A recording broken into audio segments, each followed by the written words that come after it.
Hello, this is Ariella Carmel, and I'm at Calcalist and Bank Leumi's Tech and Invest Conference in Miami. I'm joined by Rakefet Bachur, Co-Executive Director at the Florida Israel Business Accelerator. Thanks for joining me. Thank you for having me.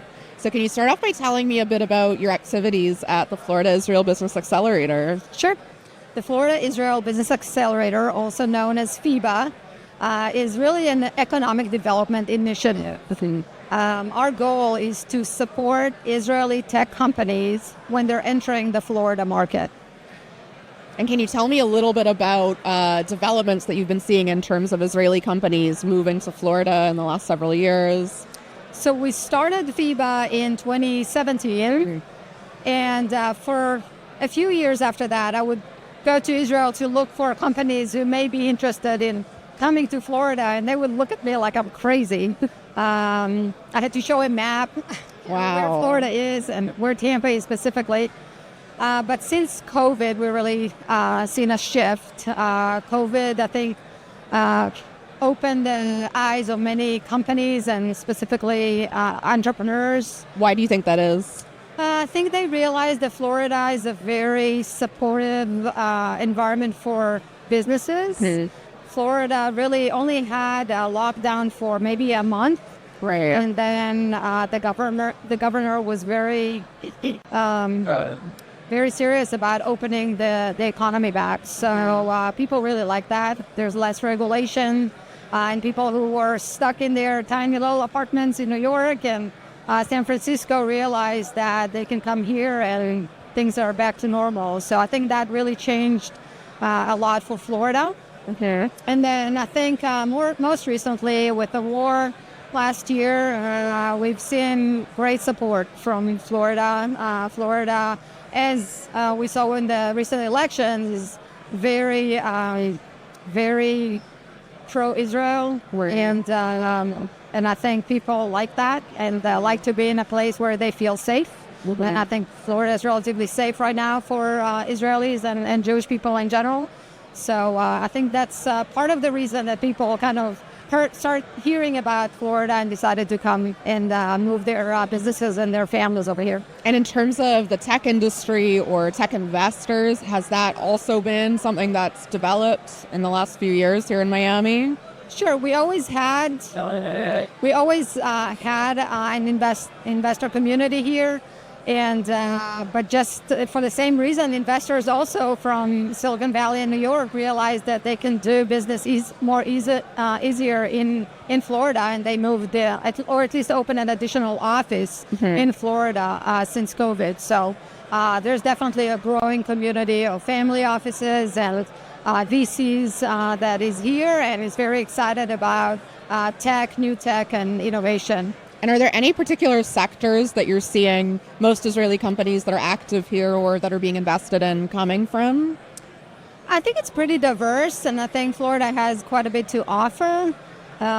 Specifically at FIBA, we've focused throughout the years on agriculture, also digital health and medical device, aging and technologies for healthy aging. That makes sense. More recent, I would say maybe prop tech and urban tech. And then cyber is something that is definitely growing here. A lot of companies here trying to serve the Latin American market.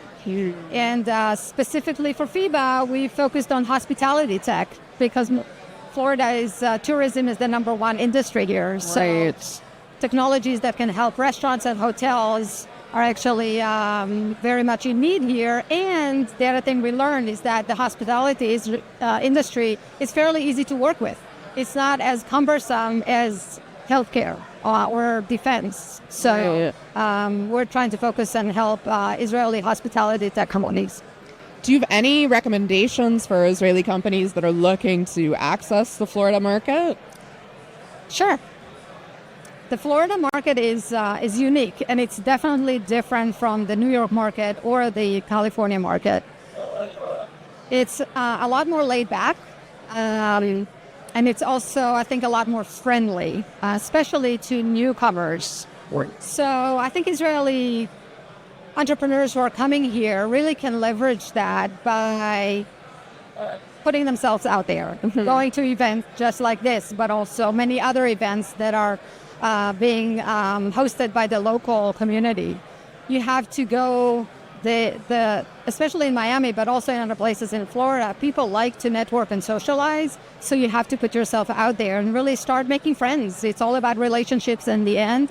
And I think Florida is a great place to make new friends and in that way, maybe introduce your new technology to the local industry. The other thing is, I would say Florida, maybe unlike the other markets, is more of a comfortable market. So people are very comfortable in their roles. They're not necessarily looking for change. Right. So when you come with a very new technology, you really need to find the pain points that exist, and everyone has pain points, and then showcase how you can really relieve the pain and solve the problem. Because I would say, unlike other markets, there's more resistance to change in Florida. Decision makers in high positions in companies are very comfortable in their roles. They really don't have a good reason to take a chance, to take a risk. So again, it doesn't mean that there's no opportunity here. The opportunity is definitely here, but you have to know how to sell it and understand, where is the pain and how you can relieve the pain. Do you think that there's also a growing awareness of Florida as kind of a gateway, like you're saying, to Latin American, South American markets that maybe Israeli companies were less aware of previously? Definitely Miami. I think that is really one of the biggest advantages that Miami has. There's a really large Latin community here, and a lot of businesses that prefer to do business in the U.S. but really want to send their products to Latin America, and they're set up here. And I think there's a huge opportunity but I think that the market is not necessarily on the radar for Israeli technology companies. The language is a big barrier. Right. But I think working and finding maybe a strategic partner here in Miami that can help with the penetration into the Latin American market is a really smart thing to do. Right. Okay, well, thank you so much for speaking with us, and enjoy the conference. Thank you.